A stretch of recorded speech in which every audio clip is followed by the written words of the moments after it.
So we will be moving now into game number 5, and it's all tied up now. Yes, it We is 2-2. so Miraculous Gaming has tied it up. The momentum is, if anything, on Miraculous Gaming's side, but neutral playing field now. So the next game will be featuring Kraos versus Val. It is going to be a Terran versus Zerg. I have to disagree with you about even playing field because I feel like, again, I feel like momentum plays a factor in this. Sure. Gravity coming out, in my mind at least, the favored team. I always give favor to the past champions, I guess. The favored team coming out, taking off 2 games, getting that momentum, and then Miraculous Gaming coming out, winning 2 of their own. And I mean, that really takes the steam out of your sails for Team Gravity. And so I feel like probably Miraculous Gaming is really on a roll here.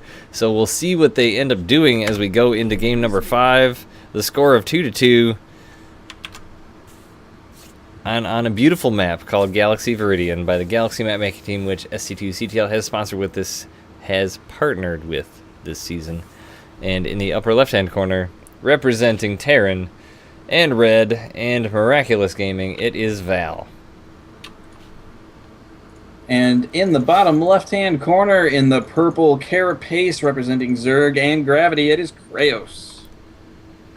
So Galaxy Viridian, a very pretty map, but also a very large map. Lots of expansions. We see a lot of expanding away from your opponent in this map. But in the last TVZ we saw was a pretty epic one involving HTO Mario, I believe, in which he was dropping at 3 locations at once, and it was just insane, and it's pretty awesome. But we'll see if we end up seeing the same thing out of Val here. He is a pretty handy Terran player himself. But Kraos, no slouch. We've seen a lot out of him. Pretty experienced player with Team Gravity.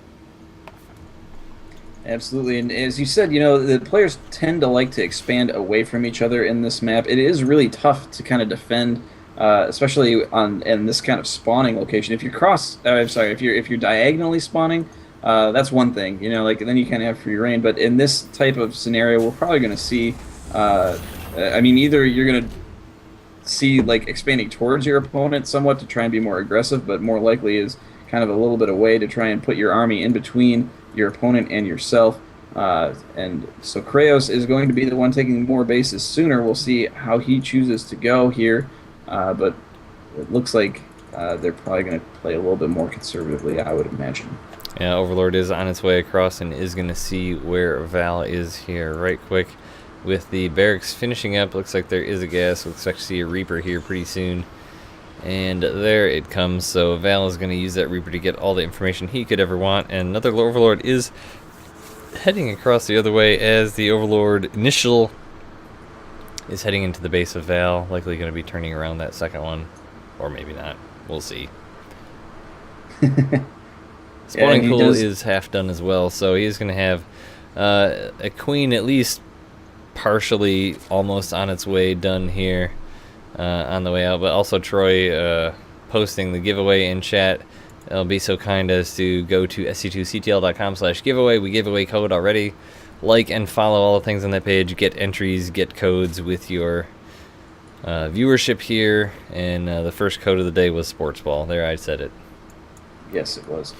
So it looks like Val's Reaper is taking the long way around here. And he doesn't know where his opponent is, so he's going to be doing the counterclockwise rotational, and it's going to be a while before he's able to get into his opponent's base. By that time, there is going to be a queen at both bases, so it's going to be some fancy footwork from this Reaper. Yeah, looks like it is only going to be one Reaper once again. 2 Marines coming out of the reactor thereafter with a factory coming down and that expansion for Val. So this is a very similar game to the first one we saw from his Terran Buddy Space demo.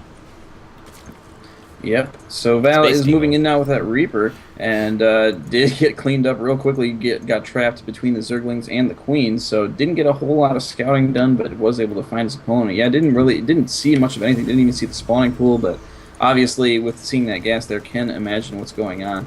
But as you can see, Kraos has decided to pull his gas miners after getting enough to get that speed going, so he's going to be aggressive here. Yeah, Marines are going to push away the observer of Krios.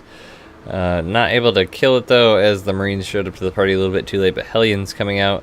And are we going to...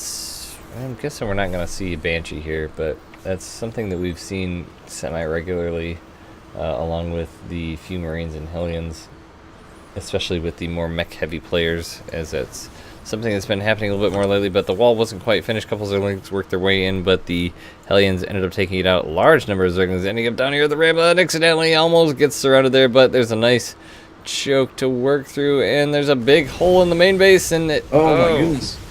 All the SCVs are coming down to try and repair these Hellions as the Zerglings try and get surrounds, but it's quite the endeavor with all these SCVs around, and they are taking heavy shots.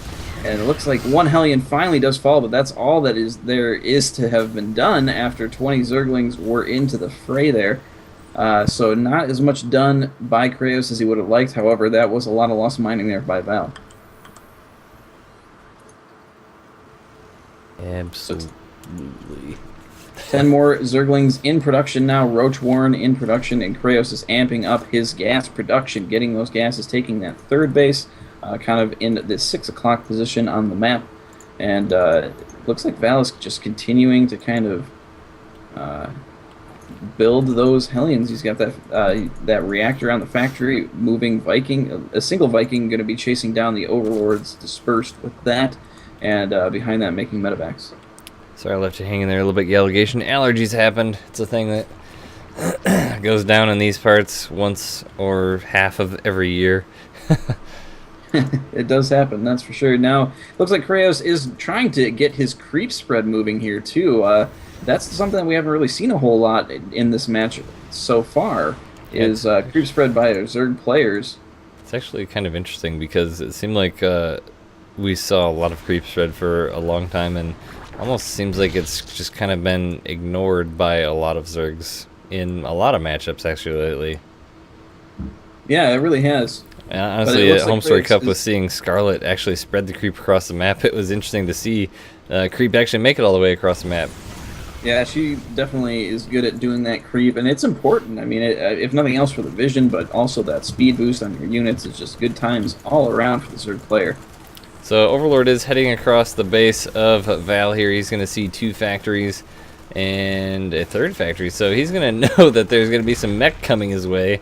Certainly one should assume that after seeing 3 factories in a base like that.